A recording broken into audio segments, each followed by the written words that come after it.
नदारम जुज तुम्हार जाए नदारम जुज तुम्हार जाए तुई खुद सा जसामानम अगसनी या रसूल अल्लाह सला दुनिया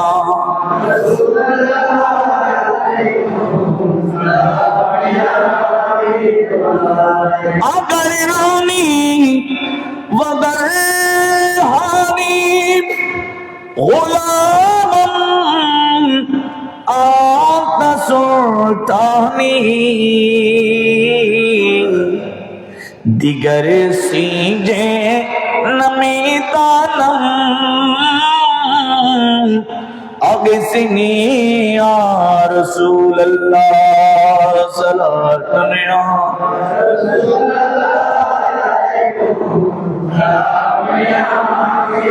मरहबा या मरहबा या मरहबा जलवा करो मी महान मी मदार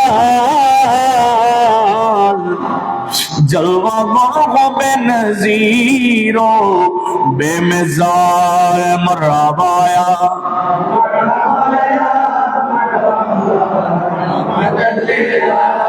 أعوذ بالله من الشيطان الرجيم بسم الله الرحمن الرحيم سبحان الذي أسرى بعبده ليلا من المسجد الحرام ليلا من المسجد الحرام إلى المسجد الأقصى الذي باركنا حوله لنريه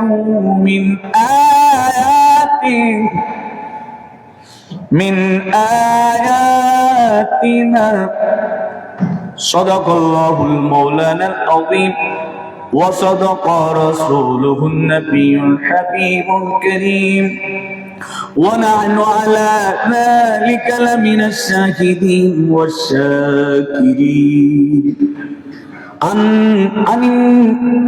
عن ابن عباس رضي الله تعالى عنه وما جعلنا الرؤيا التي أريناك إلا فتنة للناس قال هي رؤيا عيني أريها رسول الله صلى الله عليه وسلم ليلة أسري به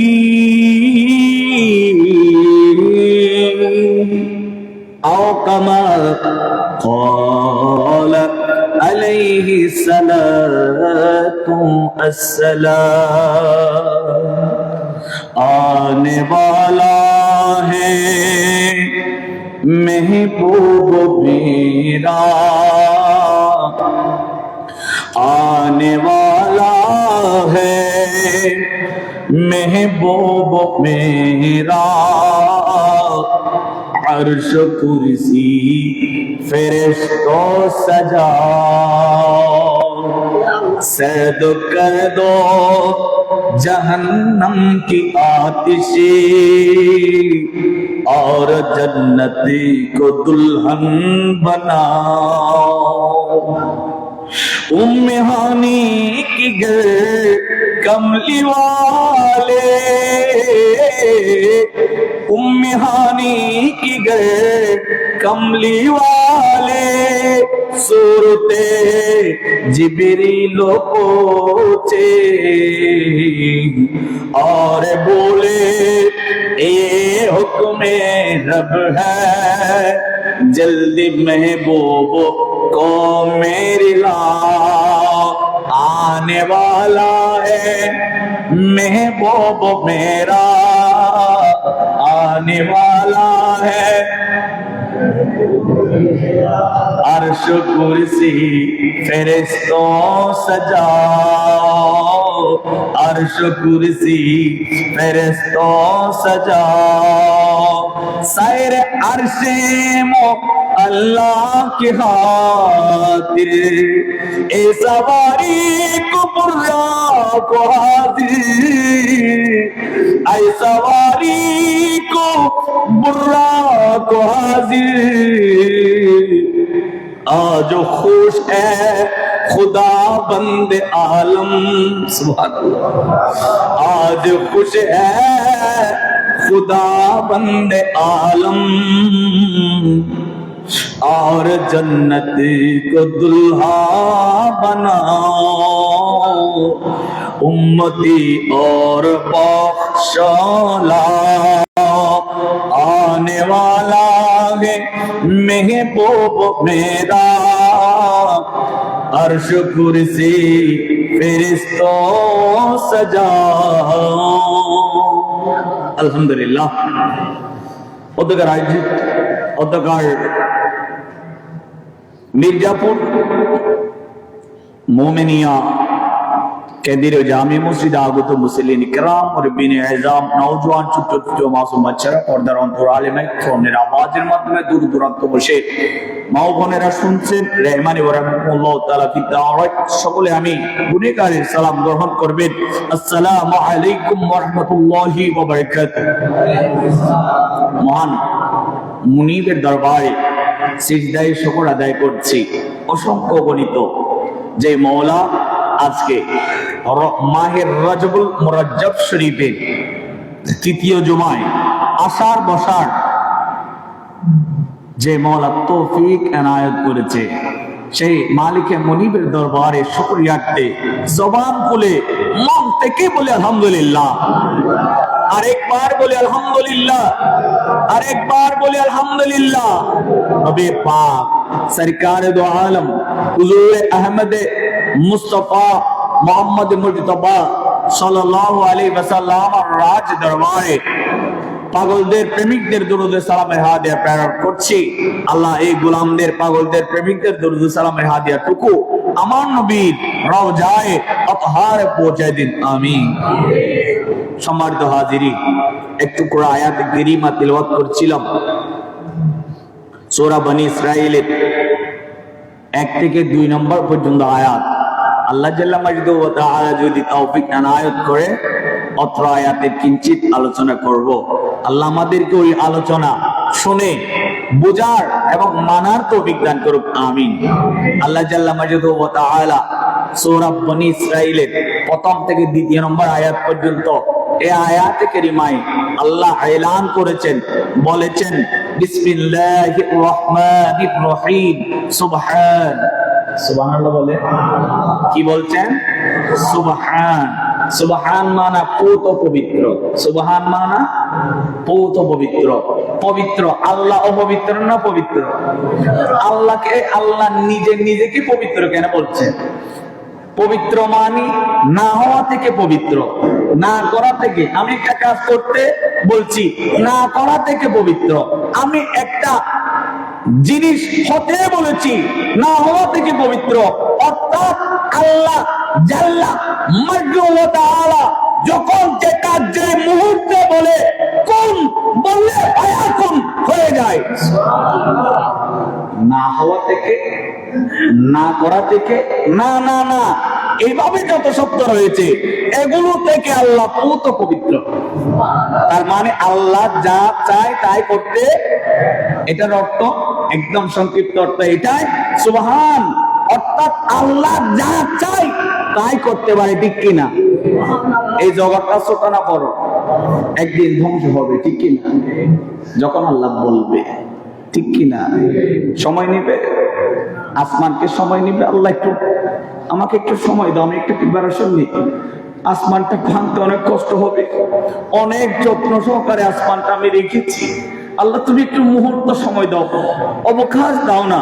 আল্লাহ বলে যে নয়, আমি কোন পায়া কোনের মালিক, হয়ে যাবে, ভাঙা ভেঙে যাবে, ঠিক কিনা? আল্লাহ শুরুতে সুবহান বলেছেন, এরপর আল্লাহ বলছেন আসরা, আমি ভ্রমণ করাইছি। সুবহানাল্লাহ। আল্লাহ তুমি কাকে ভ্রমণ করাইছো? বলে বিআবদিহি, আমার বান্দাকে। কাকে? এখানে বান্দার নাম বলেছেন, বলেন নাই।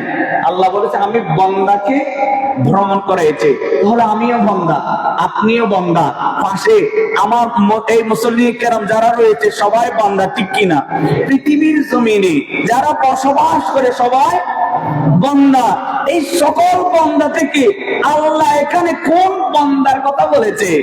আজকে বাসায় গিয়ে না হয় মোবাইলে এটা নোট করবেন, যে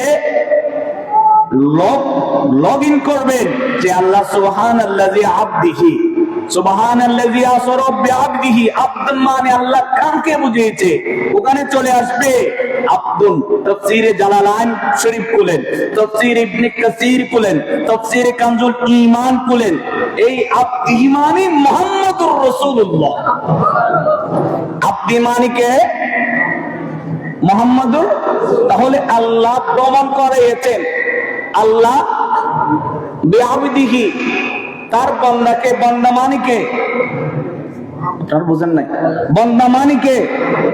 মুহাম্মদুর রাসূলুল্লাহ সাল্লাল্লাহু আলাইহি ওয়াসাল্লামকে ভ্রমণ করিয়েছেন আল্লাহ। কখন ভ্রমণ করাইছেন? আল্লাহ বলেছেন লাইলাম, আমি কিছু রাতের কিছু অংশে, রাতে কিছু অংশে। আমার কাছে 10 টাকা আছে, 10 টাকা থেকে আমাকে কিছু দিয়েছে। 10 টাকা আছে, 10 টাকা থেকে কিছু দিয়েছে। তাহলে কি 5 টাকা দিয়েছে? 5 টাকা হলে তো 10 টাকা থেকে অর্ধেক দিয়েছে। 10 টাকার অর্ধেকের নাম কয় টাকা? 5 টাকা। যদি বলা হয় আমাকে 10 টাকা থেকে অর্ধেকের একটু কম দিয়েছে, তাহলে 2.5 টাকা, ঠিক কিনা? তাহলে কিছু মানে 1 টাকা হতে পারে, 58 হতে পারে, ঠিক কিনা? কিছু মানে একদম কম, এরকম না? আল্লাহ বলছে আমি আমার নবীকে ভ্রমণ করিয়েছি রাতের কিছু অংশে। আরো জোরে বলে, রাতে কিছু অংশে। কিছু, রাতটা অনেক বড়, অনেক বড়। রাতের মধ্যে কিছু অংশে মাত্র, এটা চোখের পলক হতে পারে, পারে না? আমি ভ্রমণ করিয়েছি।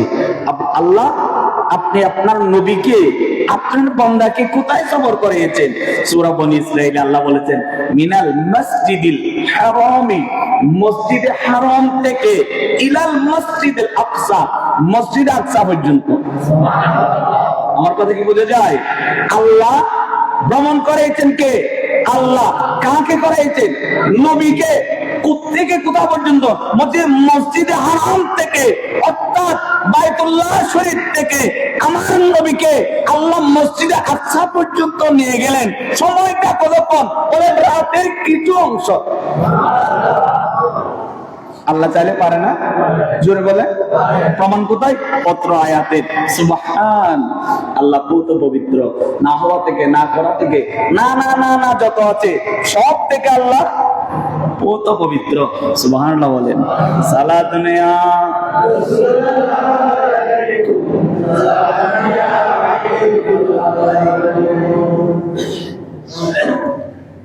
আল্লাহ আমার নবীকে ভ্রমণ করেছেন অনেক দূরে, কিন্তু সূরা বনী ইসরাঈলে এই অর্ধেক অংশ কেন দিয়েছেন আমাদের? বাকি অংশ অন্য আয়াতে রয়েছে, অন্য সূরাতে রয়েছে। তবে এই অংশটি দিয়েছেন এই জন্যে, মসজিদে হারাম অর্থাৎ মক্কায়ে মুআজ্জামা থেকে মসজিদে আকসা অর্থাৎ বাইতুল মুকাদ্দাস, এটা একটা পৃথিবীর মধ্যে নাকি? এটা একটা দেশ, ওটা একটা। তখনকার আরব দেশের মানুষ মসজিদে হারাম থেকে মসজিদে আকসায় অসংখ্য মানুষ গিয়েছেন, উপস্থিত ওখানে আরব জমিনে ছিল। এটা প্রমাণ করার জন্য যে নবীজি এখান থেকে ওখানে গিয়েছে, খামাখা যদি এরা আমার নবীকে জিজ্ঞেস করে, এরা তো মসজিদে বাইতুল মামুরে যায় নাই, এরা তো লামাকামে যায় নাই, গিয়েছেন মসজিদ আকসা পর্যন্ত। তো মসজিদ আকসা পর্যন্ত এখানকার মানুষও গিয়েছে।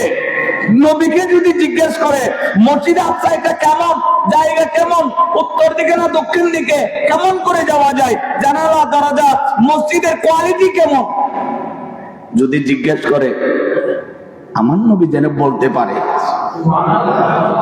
আমার নবী যেন, আমার নবী বলতে পারলে তারা অবিশ্বাস করতে আর পারবে, অবিশ্বাস করতে আর পারবে না। যদি আমার নবী বাইতুল মামুরে যাইতো, শুধু এখানে যদি এলান হতো মসজিদুল হারাম ইলাল মসজিদি বাইতুল মামুর, এরকম যদি এলান হতো, মসজিদে হারাম থেকে আল্লাহ মসজিদে বাইতুল মামুরে গিয়েছে, ওই দেশের মানুষ তো মসজিদে বাইতুল মামুরে যায় নাই, অতএব বাইতুল মামুর সম্পর্কে ওনাদের কোনো জ্ঞান থাকার কথা নয়, সেহেতু ওনারা যাওয়ার কথাও নয়। তো আমার নবী যেহেতু, আল্লাহ যেহেতু বলেছে মসজিদে হারাম থেকে মসজিদে আকসা, ওখানে গিয়েছে, পৌঁছেছে, সবাই দেখছে অবস্থা, আমার নবীকে জিজ্ঞেস করলে বরাবর বলতে পারবে, তাহলে বুঝতে পারবে নবী তো সশরীরে মেরাজ করেছে।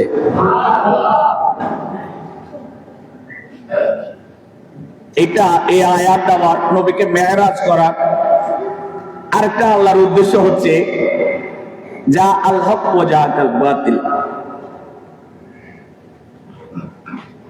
ভালো খারাপ, ঈমানদার মুনাফিক, মুমিন মুনাফিক, এগুলো চিহ্নিত করার জন্য যে ইয়া রাসূলুল্লাহ আপনি যেখানে বসবাস করেন, আপনাকে যারা ভালোবাসে এক কথা বিশ্বাস করবে, আর আপনাকে যারা ভালোবাসবে না, ওনাদেরকে হাজারো দলিল আমি আল্লাহর পক্ষ থেকে যদি পেশ করা হয়, ওনারা কখনো বিশ্বাস মানবে না। এটার জন্য আপনি নবীকে আমি মেরাজে গমন করেছি। সালাতুন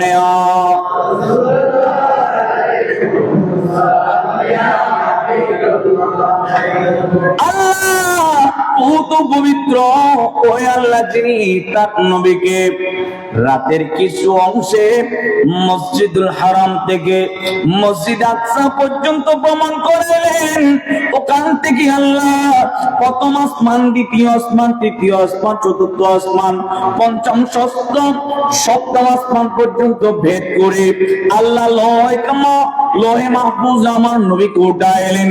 আমার নবী ওখানে উঠে আমার নবী ইলান করছেন, আমি এমন জায়গায় উঠেছি যেখানে উঠে আল্লাহ একটা কলম বানিয়েছি, ওই কলম লিখতে আছে, ওই কলমের আওয়াজ পর্যন্ত আমি নবী শুনছি। কলম লিখে না, কলম লিখে না, মাইকের আওয়াজের চেয়ে কলমের আওয়াজ বেশি হয়। হ্যাঁ, কলমের মাইকের আওয়াজের চেয়ে কলমের আওয়াজ কি বেশি হয়? লিখছে অনেক দূরে থাকলে কি কলমের আওয়াজ শোনা যায়? কান যদি এভাবে লাগিয়ে দেওয়া হয়, মজলিস যদি কেউ না থাকে, একদম নিস্তব্ধ থাকে, তাহলে নিস্তব্ধের মধ্যে কলমে যদি লিখে ওই কলমের আওয়াজ শোনা যায়, ঠিক কিনা? এই জগতের মানুষ আমার নবীকে আল্লাহ অত কাছে নিয়েছে, অত কাছে নিয়েছে, অত কাছে নিয়েছে, কলম লিখছে, মানুষের মুকদ্দর লিখছে, ওই কলমের লেখার আওয়াজ পর্যন্ত আমার নবী শুনেছেন। নবীজি দুনিয়া আসলেন, নবীজি দুনিয়ার জমিনে আসলেন, আসার পর বলছেন, ও সাহাবায়ে কেরাম, আমি গত রাত্রে কোথায় গেছি তোমরা জানো? বলি ইয়া রাসূলুল্লাহ কোথায়? বলে আমি গত রাত্রে মেরাজ করে এসেছি। আর জোরে বলেন, গত রাত্রে কি করে এসেছি? মেরাজ করে এসেছি। বলে কোথায় গিয়েছেন? বলে আমি মসজিদুল হারাম থেকে আমি মসজিদ আকসা পর্যন্ত, ওখান থেকে আমাকে আমার মাওলা মসজিদে বাইতুল মামুর হয়ে জান্নাত জাহান্নাম, সাত আসমান এবং আল্লাহর যত রহস্য রয়েছে, আল্লাহর যত কুদরত রয়েছে, আমি নবীকে সবগুলো দেখাইছে। মুশরিক বলেন নবী কি পাগল হয়ে গেছে? নবীজি কি হয়ে গেছে? এই মোহাম্মদ পাগল হয়ে গেছে, দেখছো রাতের কিছু অংশ নাকি উনি মক্কায়ে মুআজ্জামা থেকে উনি বাইতুল মামুরে গিয়েছে, উনি আল্লাহর দরবার পর্যন্ত পৌঁছে গেছে। উনি বলতে বলতে আবু বকর সিদ্দিকের কাছে পর্যন্ত গিয়েছে। সিদ্দিক আকবরকে বলে, সিদ্দিক তোমার নবী কত না মৃত্যু, নাউজুবিল্লাহ বলেন না, তোমার নবী নাকি রাত্রির কিছু অংশে মসজিদে হারাম থেকে মসজিদে আকসা পৌঁছতেন, আমাদের উট নিয়ে ওখানে যাইতে 3 মাস সময় লাগে। কয় মাস? 3 মাস। এ নাকি কিছু পুরো রাত্রে ও না রাত্রে কিছু অংশে পৌঁছেছেন। সিদ্দিক আকবর বলছেন আমার নবী বলছে হ্যাঁ বলছে, তাহলে ঠিক বলছে, সত্য বলেছে, ঠিক বলেছে। আরে প্রেমিকের কোন দলিল লাগে না, ঠিক কিনা? প্রেমিকের কোনো কি লাগে না? নবীকে আমি মহব্বত করি, যদি ভালোবাসি, নবীর ব্যাপারে পজিটিভ আমার ধারণা থাকবে। যদি নবীকে ভালো না বাসি, মুখে বাসি অন্তরে বাসি না, নবীজি সাল্লাল্লাহু আলাইহি ওয়াসাল্লামের প্রতিটি কাজের মধ্যে কর্মের মধ্যে শুধু খুঁজবো ভুল আর ভুল, ঠিক কিনা? আছে না নাই? দেখতে নারী চলন বাঁকা, যাকে দেখতে পারে না সে ভালো হাঁটলেও খারাপ, খারাপ হাঁটলে তো খারাপই। যাকে ভালোবাসি, ভালোবাসার পাত্র, ভালোবাসার মানুষ, সে ক্ষতি করলো, অন্যায় করলো, বাঁকা হাঁটলো, আমি তারপর মহব্বতের টানে, প্রেমের টানে বলি সে ভালো হেঁটেছে, ভালো করেছে, ঠিক কিনা? আরে এটাই প্রেমের পরিচয়। মুমিন মুনাফিক, মুমিন মুনাফিক চিনার জন্য এটাই আল্লাহ বলেছে, এ বান্দা আমার নবীকে দুনিয়ার জমিনে পাঠাইলাম, আমি আর নবীকে দুনিয়ার জমিনে পাঠাইলাম ফেরেশতা না বলার জন্য, ঠিক কিনা? নবীকে দুনিয়ার জমিনে পাঠাইলাম ফেরেশতা না বলার জন্য, আর নবীকে দুনিয়ার জমিন থেকে আসমানে লৌহে মাহফুজে উঠাইলাম মানুষ না বলার জন্য। জোরে বলেন না সুবহানাল্লাহ। নবীকে দুনিয়ার জমিন থেকে আমি আরশে মহল্লায় উঠাইছি কি না বলার জন্য? কি না বলার জন্য? মানুষ না বলার জন্য। আরে নবী ফেরেশতাও না, মানুষও, জোরে বলেন না, ফেরেশতাও না, মানুষও না। উনি কি? উনি হচ্ছে বাশার। উনি কি? বাশার মানে একটা উপরের কপার, বাশার মানে কপার।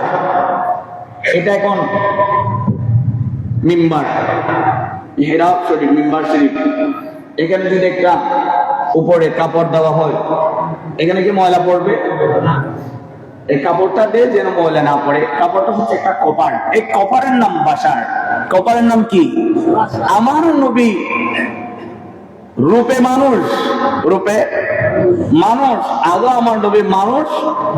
কেউ বা বলে নবীজি কাবারি কাবা, কেউ বা বলে নবীজি কাবারি বাবা, নবীজির ওই সুখের কাবা হয়েছে কালা, ইয়া নবীজি মুস্তাফা নবী আলা, ইয়া নবীজি।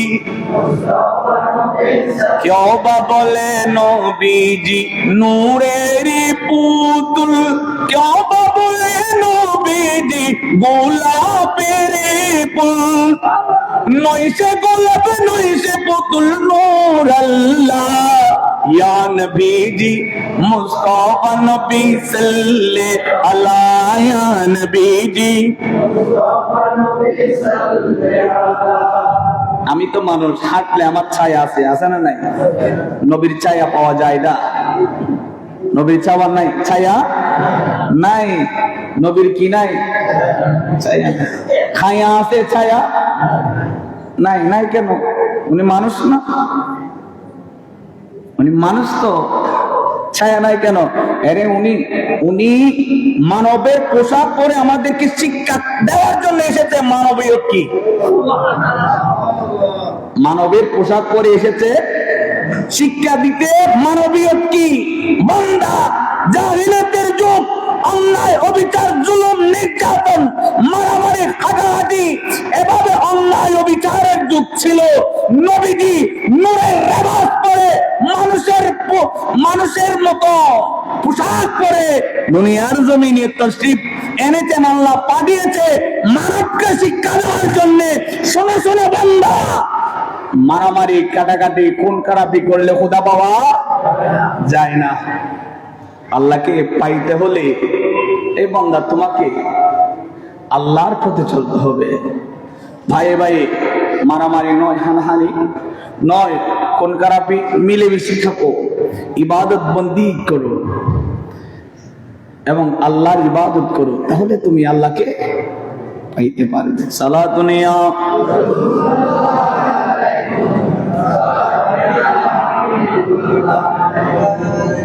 এ বান্দা, এই আজকের এই তাকরীরের আজকের এই আয়াতে কারীম আমাদের শিক্ষা দেয় নবীজি মেরাজে গিয়েছে স্বপ্নে না শ্বশুরেলে। জোরে বলেন, শ্বশুরেলে মেরাজে গিয়েছেন। জিবরাইল ইসলাম অর্ধেকে গিয়ে সিলেন্ডার করলেন, ইয়া রাসূলুল্লাহ আমি যাইতে পারবো? সমস্ত ফেরেশতাদের থেকে জিবরাইলের সম্মান ইজ্জত কম না বেশি? জোরে বলেন। সমস্ত ফেরেশতাদের সরদারের নাম জিবরাইল আলাইহিস সালাতু ওয়াস সালাম। সুবহানাল্লাহ। তাহলে ওই সরদার অর্ধেকে গিয়ে বেজে গিয়েছে, বলে ইয়া রাসূলুল্লাহ এটা নূরের সমুদ্র, আমি গেলে জ্বলে যাব, আমি গেলে জ্বলে যাব। ইয়া রাসূলুল্লাহ এখন আপনি নিজে একা একা যাবেন? একা একা? মনে হয় ওনার পরিচিত জায়গা। দেখেন একজন মেহমান টাউন থেকে আসছে আপনার বাড়িতে, উনি আগে কখনো আসেন নাই, আপনি ওখানে এনে সরকার আইডির মধ্যে ছেড়ে দিয়েছেন, বলে আমি অন্য কাজে আমার বাড়িতে আপনি যান। উনি কি বাসা চিনবে? জোরে বলুন। খামোখা আপনার নাম ধরে বাসার সামনে আসলো, উনি কি বাসায় সরাসরি ঢুকতে পারবে? সংকোচ বোধ করবে, কারণ ওনার সাথে আমার কোনোবার আসি নাই, আত্মীয়তার সম্পর্ক নাই, বন্ধুত্বের খাতিরে আসছি, কিভাবে আমি ঘরে ঢুকতে পারি? ওই ব্যক্তি ব্যতীত, ঠিক কিনা? জিবরাইল এটা কি করলো? যে নবীকে অর্ধেকের মধ্যে ছেড়ে দিয়ে, ইয়া রাসূলুল্লাহ আমার বাহনও আপনার সাথে যাবে না, আমিও যাব না, আপনি এখন সেই সালামতে নিজের মতো যান। নবী কি পিছনে চলে আসছে? নবী সামনে গিয়েছে, ঠিক কিনা? নবী কি ভয় পেয়েছেন? পান নাই, কারণ ওটা তো আমার নবীর পুরোনো জায়গা, ঠিক কিনা? ওটা আমার নবীর পুরোনো জায়গার মধ্যে একবার গিয়েছেন, আর একবার যাইতে কি ভয় হয়? কোন সংকোচ হয়? নবীজি ওখানে গিয়েছেন। সুবহানাল্লাহ। অনেক ওয়াকে আল্লাহ আমাদের মিরাজ বুঝার তৌফিক দান করুক, আমিন। সালাতুনিয়া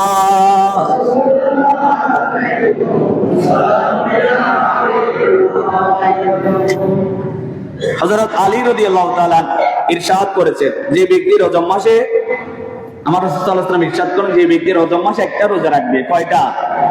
একটা, তাকে 1000 রোজা রাখার সওয়াব দিবে। যে ব্যক্তি 2টা রোজা রাখবে, তাহলে তাকে 2000 রোজা রাখার সওয়াব দান করবে। যে ব্যক্তি 3টা রোজা রাখবে, তাকে 3000 বছরের তার আমলনামায় পুণ্য আল্লাহ লিপিবদ্ধ করে দিবে। আর যে ব্যক্তি 7টা রোজা রাখলো, তার জন্য 7টা জাহান্নামের দরওয়াজা বন্ধ করে দিবে। আর যে ব্যক্তি 8টি রোজা রাখবে, 8টি জান্নাতের দরওয়াজা খুলে দিবে। আর যে ব্যক্তি 15টি রোজা রাখবে, আল্লাহ বলেছেন, আমার নবী ইরশাদ করেছেন, তার জন্য আসমান থেকে এমন একটি গায়েব আওয়াজ আসবে তার জন্য, যে বান্দা তুমি যত পাপ তোমার মাধ্যমে সংগঠিত হয়েছে, ওই পাপ পুণ্য হিসেবে রূপান্তরিত হয়ে তোমার আমলনামায় লিপিবদ্ধ করা হয়েছে। এই মাসে রোজা রাখার ফজাইল অনেক বেশি। বান্দা আজকে থেকে গুনে গুনে যতদিন রয়েছে আমাদেরকে রোজা রাখার তৌফিক দান করুন। আরো জোরে বলেন। এই মাসে যারা রোজা রাখবে তাদের ফজাইল মিনান নবিয়িনা ওয়া সিদ্দিকিনা ওয়া শুহাদা ওয়া সালিহিন। 4 ব্যক্তি আছে না? 4 ব্যক্তি কিয়ামতের ময়দানে সুপারিশ করতে পারবে। যে ব্যক্তি এই মাসে রোজাগুলো রাখবে তাকে সিদ্দিকিনের মর্যাদা দেওয়া হবে। কাদের? সিদ্দিকিন মানে যে দোয়া করা, যে দোয়ার জন্য হাত তুলে আল্লাহর দরবারে, আল্লাহ তুমি আমাকে ওই মানুষের এই কাজটা করে দাও, আমার এই কাজটা করে দাও, প্রয়োজন সাথে কবুল। এটা রাসূল আরবি সাল্লাল্লাহু আলাইহি ওয়াসাল্লামের হাদিসে পাক। এই বান্দা এই মাসে রোজা রাখো। এই মাস দামে হয়েছে কেন? এই মাস আল্লাহর মাস। কার মাস? শাহরুল্লাহ। আমার নবী বলছেন আশ-শাবানু শাহরি ওয়া রাজবু শাহরুল্লাহ। রজবু শাহরুল্লাহ, শাবান শাহরি। শাবান আমি নবীর মাস, আর রজব মাস আল্লাহর কাছে রজব মাস এত দামি কেন? দামি হয়েছে নবী মুস্তাফাকে দুনিয়ার জমিন থেকে আল্লাহ ওই আল্লাহর একদম সান্নিধ্যে সরাসরি এভাবে বন্ধুর সাথে এভাবে মিলিত হয়েছেন বলে বন্ধু খুশি হয়ে বলেছেন এটা আমার মাস। কাজে এই মাসে যত ইবাদত বন্দেগী রিয়াজত করবেন বান্দা, এর আল্লাহ ডবল দেওয়া হবে। সুবহানাল্লাহ।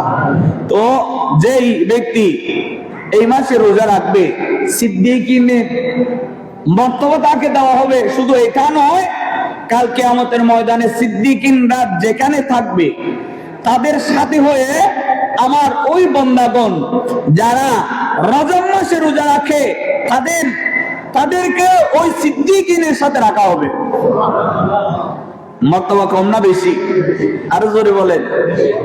এবং আল্লাহ ফেরেশতাদের বলবে, এই ফেরেশতারা তোমরা আমার এই বান্দাকে দেখে শুনে রাখো, কারণ সে আমার বন্ধু।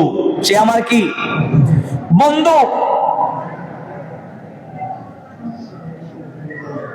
তার পূর্ববর্তী যত গুনাহ হয়েছে ক্ষমা করা হয়েছে।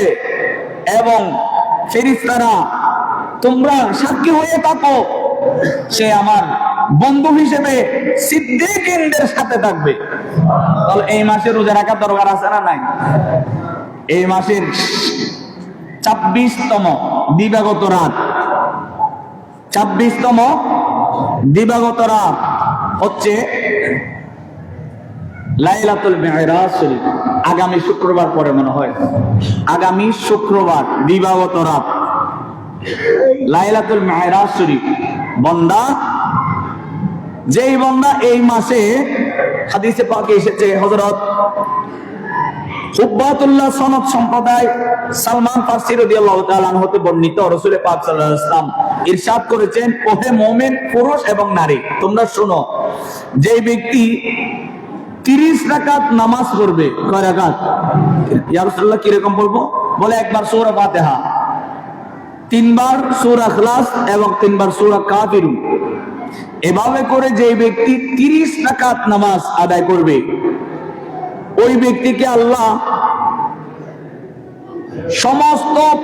ওই ব্যক্তির সমস্ত পাপ গুনাহ মাফ করে দিবে।